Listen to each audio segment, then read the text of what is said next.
This is the Unitarian Universalist Church of Indianapolis. Sermon for March 7th, 2021, The Courage to Give by Jamie Hinson-Rieger. Giving is an act of faith. We say those words at UUI every Sunday, and we have for 10 years at least. It has become a part of our liturgy. The good thing about liturgy is that we affirm something important every week, and through this ritual affirmation it becomes, we hope, part of our identity, part of how we understand who we are and what we're doing together, what it is we're about here. And the danger with any liturgy is it can also become rote. It can become just words we say without too much thinking or feeling. So it's important to pause and examine these words from time to time. What does it mean to say that giving is an act of faith? Well, faith can mean trust, and giving certainly involves trust. There's usually uncertainty in giving. If we give money, for example, to a person or an institution, we don't necessarily know how that money will be used, or whether it will be used wisely, and certainly not whether it will be used how we would have chosen to use it. There are charity guides and such, but even so, giving is an expression of trust in the recipient. And we often don't see the impact that our giving has or the good that it does, so giving also involves a degree of trust that something positive in the end will come of our efforts. I love the story of the woman who is getting off the subway, and she realizes that she steps off the train and onto the platform that she has left one of her beautiful, expensive gloves on the seat of the train. She sees the glove lying on the seat, and then the doors of the train begin to close, and so she takes her one remaining glove and tosses it through the doors back onto the train to land on the seat beside its mate. And off the train goes, carrying both gloves into an unknown future. Giving is an act of faith. Giving is an act of our faith. The generous spirit of this community is firmly rooted in our Unitarian Universalist values that call us to make visible our love of the world in acts of service. And I know how much you care about making a difference in this community and in the larger world, because you talk to me about it all the time. You want to know how you can give and who you can best give to. You ask me, do we still need casseroles? How can I give to the food pantry? Where can I volunteer? How do we get assistance to the neighborhood? How do we get assistance to the people who need it? Now, Mark Ewart, in his book, The Generosity Path, says that anyone can be a philanthropist. When we think of philanthropists, we tend to think of people like Bill Gates, people who give away millions or even billions of dollars and promote massive humanitarian projects. But the word philanthropist means a lover of humanity. And Ewart points out that anyone can set out deliberately to be a benefactor of humanity when we transform our love of humanity into service. And we aren't often encouraged to think of ourselves in that way. We don't wake up necessarily with that question fixed in our mind. How will I be a benefactor of humanity today? But we all have something to give. We have gifts of the Spirit, we have gifts of our minds and bodies, and we have gifts of our resources. And we can use any of these to be a benefactor of humanity. Ewart encourages everyone to claim their identity as a philanthropist, and he encourages people to treat philanthropy like a skill that we grow over time. We all start from a certain place in terms of our habits of giving, and we can all grow from that place, becoming more skillful givers and more generous givers. When we set out to be a benefactor of humanity, confident both in our gifts and our own generosity, we become more skilled at finding opportunities to give, and more skilled at exercising that generosity muscle. The Reverend Mike Mather, who has served Methodist churches in Indianapolis and South Bend, told a story about running a community pantry out of their church. People who used the pantry were required to fill out various forms, listing their income on the one side and their expenses on the other side, and demonstrating their need, demonstrating the woeful gap between the two. I think this was a government thing. And one day, one of Reverend Mather's parishioners challenged him about this and said, you preached just last Sunday that God has poured out gifts on everyone, but that is not how we behave.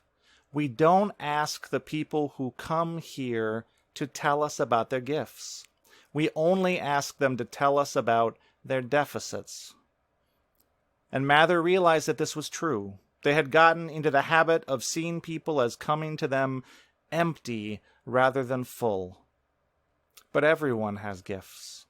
And so they began to ask their patrons new questions like, what do you love to do? What are you interested in? What do you do well enough that you could teach another person how to do it?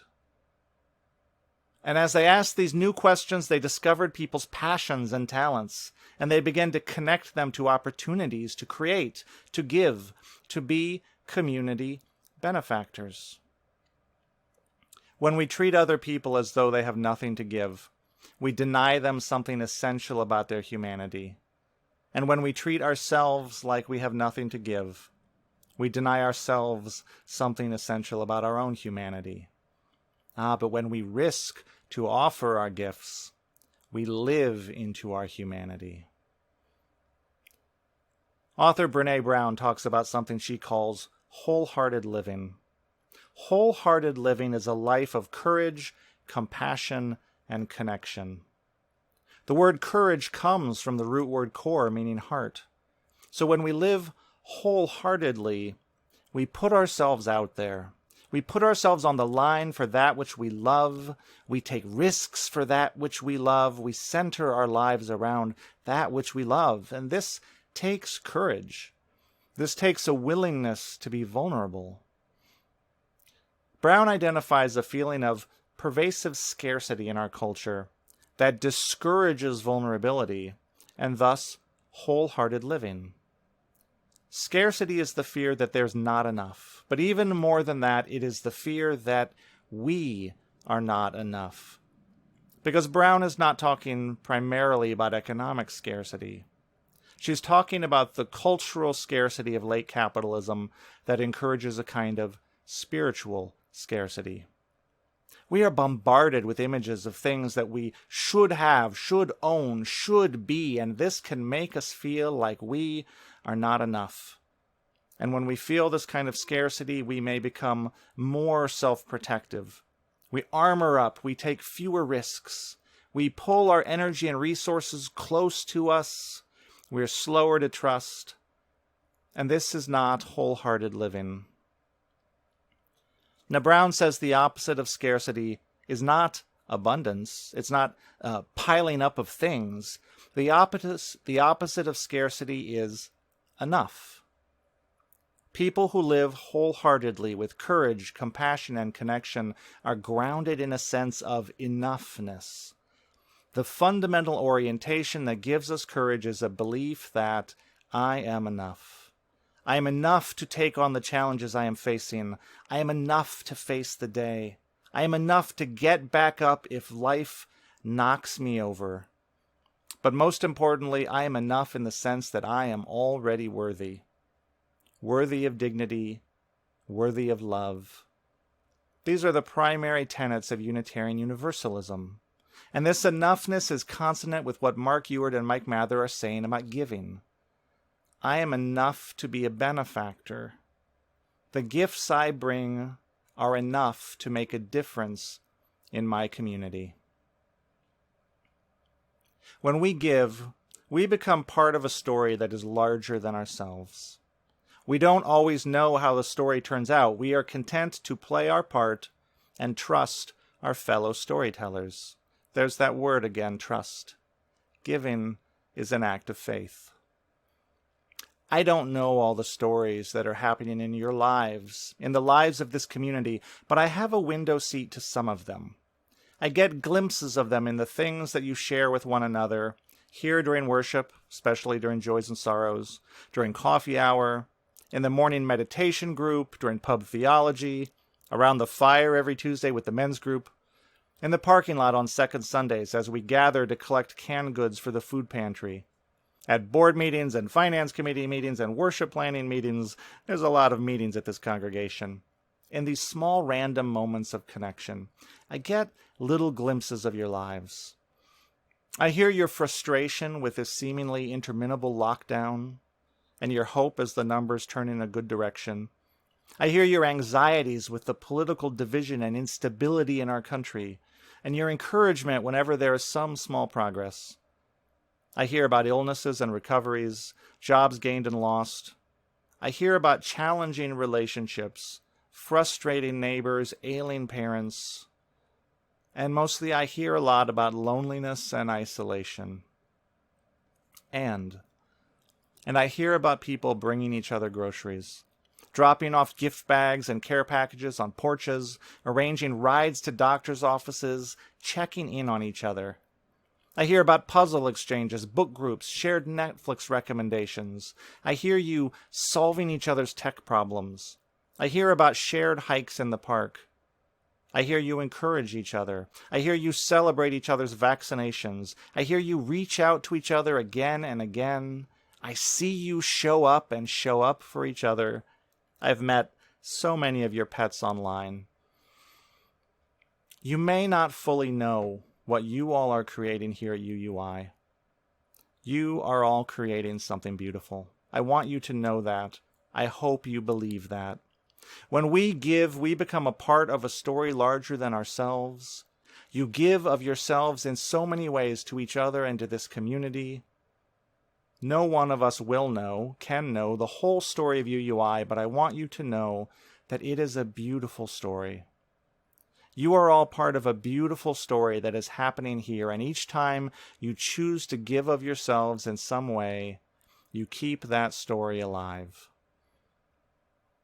Giving is an act of faithfulness.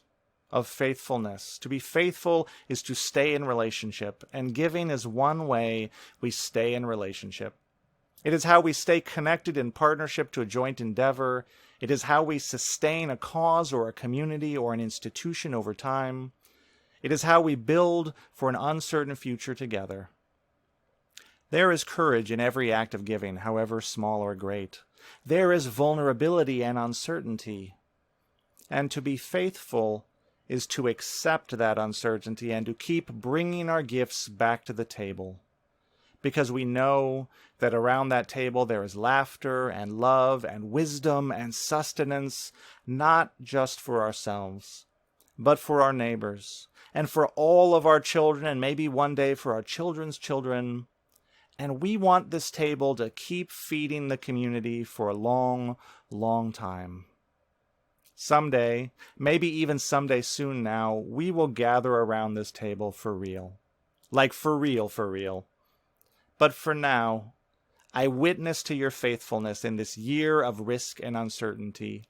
I witness to your courage, and I encourage you to keep offering your gifts, including the gift of your presence, to keep giving with your whole heart and with the knowledge that you are already loved, already worthy, and ever enough. And together, we are building something beautiful. Blessed be, and amen.